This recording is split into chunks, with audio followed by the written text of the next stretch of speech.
From a woman murdered on livestream to a fan who turned into a killer, these are 10 moments female streamers got attacked midstream. This isn't clickbait, this is real danger. Eri Sato was walking through Tokyo, live streaming the city streets like she always did. Her audience loved following her through the bright neon lights, the vending machines, the late night energy of the city. Then, midway through the stream, viewers heard screams. The screen went dark. Eri had been attacked, stabbed. Later, she died from her wounds. The suspect was found soon after. Someone who had tracked her using clues from her streams. He knew where she walked, he knew her routes, he knew her schedule, and he used that information to find her. CBS, AP, NHK, Kyoto all confirmed the arrest and the horrifying details. The story spread worldwide because it highlighted something terrifying. Streaming gives people real-time access to your location, and in the wrong hands, that information is deadly. After Eri's death, creators across Japan started demanding better safety policies for IRL streaming. But for Eri, those conversations came too late. She went live one night and never came home. This next one is just as tragic.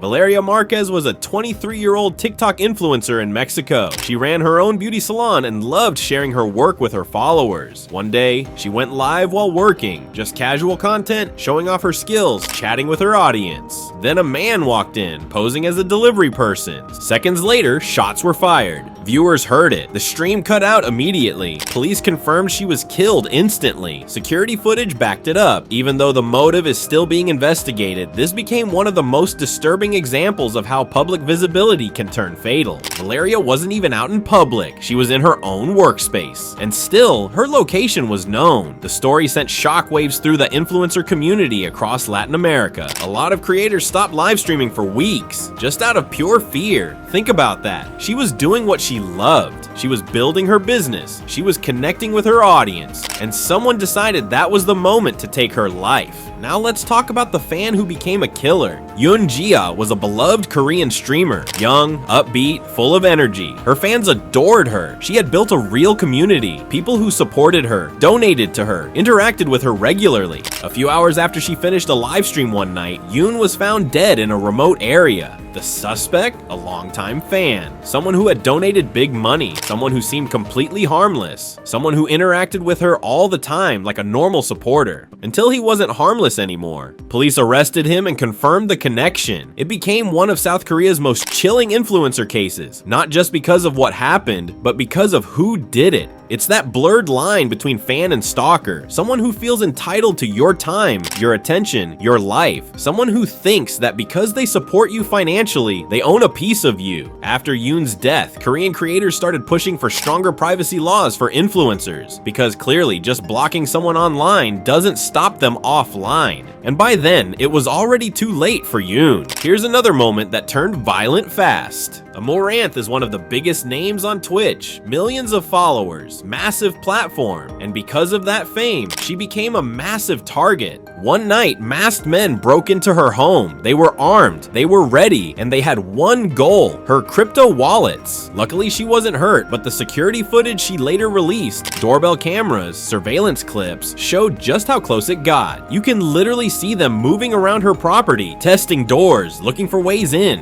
Authorities got involved. She posted updates online to warn other creators. This wasn't a prank. This wasn't swatting. This was an actual home invasion. Armed men breaking into her house, looking to rob her. The aftermath shook the entire creator world. People realized that flaunting wealth online, especially crypto, can paint a massive red crosshair on your back. A lot of big creators beefed up their home security immediately after this incident. Because if it can happen to Amaranth, one of the most successful streamers in the world, it can happen to anyone. Now let's look at what happened when a stalker showed up at a public pier. This one starts normal. Just 3 creators, Valkyra, Amiru, and Cinna, doing an IRL stream at Santa Monica Pier. Laughs, fans, ocean breeze. Everything's chill and fun. Then a random guy walks up, acting friendly at first. He's joking around, asking for phone numbers, even proposes to them on camera. Full cringe energy. At first, everyone thinks he's just another weird interaction for the content. This stuff happens all the time in IRL streams. But then it turns. The guy starts following them. He gets aggressive. He starts shouting violent threats, stuff you can't even repeat on camera. You can actually see the switch happen on stream. The tension, the panic, the fear setting in. Crew members jump in immediately, trying to block him. One cameraman literally puts himself between the man and the streamers, using his body as a shield. The girls are calling for security, voices shaking, trying to stay calm while their chat is exploding with "Call 911" messages. Thousands of viewers are watching this unfold in real time, helpless to do anything. Eventually, things get so bad that they cut the stream entirely. Later, they said it genuinely felt life-threatening. They thought this man was going to hurt them, and the scariest part, this guy didn't just find them randomly. He likely tracked their location from the stream itself. What started as a fun day at the pier turned into a moment they'll never forget. Let's switch to something just as terrifying but different. Streamer May 5W was walking around Hong Kong, broadcasting live to her audience when things took a horrifying turn. While descending stairs in a subway station, a man suddenly cornered her. He pushed her against the wall and began groping her chest and abdomen. He whispered unwanted sexual comments. All of this during her live stream, with viewers watching it happen live. She repeatedly begged him to stop. She told him she was not alone. She tried everything she could to make him leave her alone. The assault continued. Then, thankfully, another bystander intervened. They moved into view and the attacker fled. Thousands of people watched this woman get sexually assaulted in real time. They saw her fear. They heard her beg him to stop, and there was nothing they could do except hope someone nearby would help. This is the reality of being a female streamer in public spaces. You're vulnerable, you're exposed, and predators know it.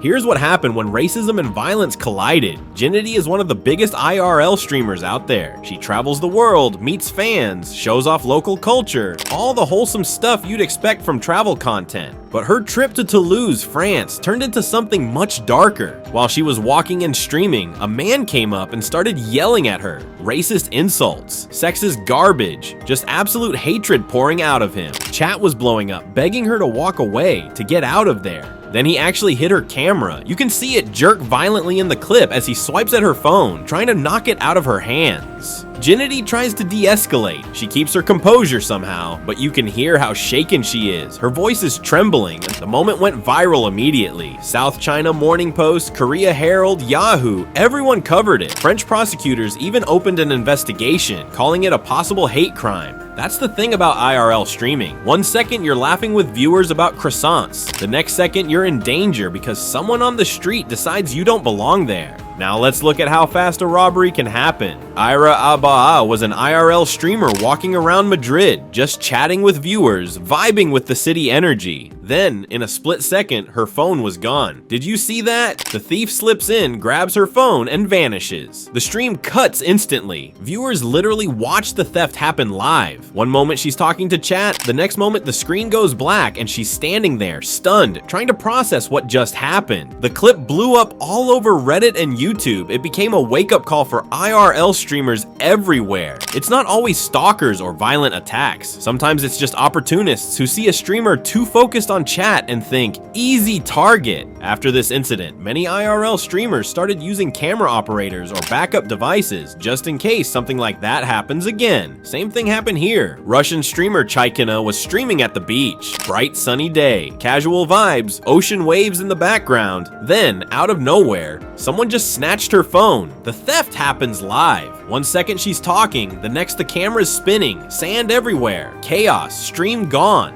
It's wild how fast it happens. Even the chillest settings, a sunny beach, a friendly atmosphere, can flip instantly. You're never really safe when you're broadcasting your location to the world. This next one feels like a crime movie. Late 2023, a Spanish streamer goes live. Everything's normal for a while. Chat's active, background music's playing, just a regular stream. Then masked men appear on camera and you can literally see the panic set in. They pull guns, they demand valuables. The streamer tries to stay calm, hands shaking, giving them whatever he can find. The stream ends right there. Within hours, clips are all over social media. Police confirm the robbery. The streamer later posts statements explaining he's safe but completely traumatized. This wasn't just a scary moment. This was a life-threatening situation broadcast to thousands of people who could do nothing but watch. So what's the lesson here? Streaming looks like a dream job from the outside, right? You go live, chat with your community, maybe walk around cool places and get paid for it. But what looks like fun on screen can turn terrifying in seconds. violence. From stalkers showing up midstream to robberies to full-blown violence, what you just saw reveals how real the dangers of being online can get. These women didn't do anything wrong. They were just trying to create content. They were just trying to connect with their audiences. They were just living their lives, and they were attacked, robbed, assaulted, some were even killed. Streaming might look fun, but these moments prove how real the danger can get. From stalkers to break-ins to murders, it's a reminder that safety comes first. Which moment shocked you most? Comment below, hit like, share, and subscribe for more intense live stream moments. And remember, not every stream is just entertainment. Sometimes it's a cry for help that thousands of people hear but can't answer. Stay safe out there.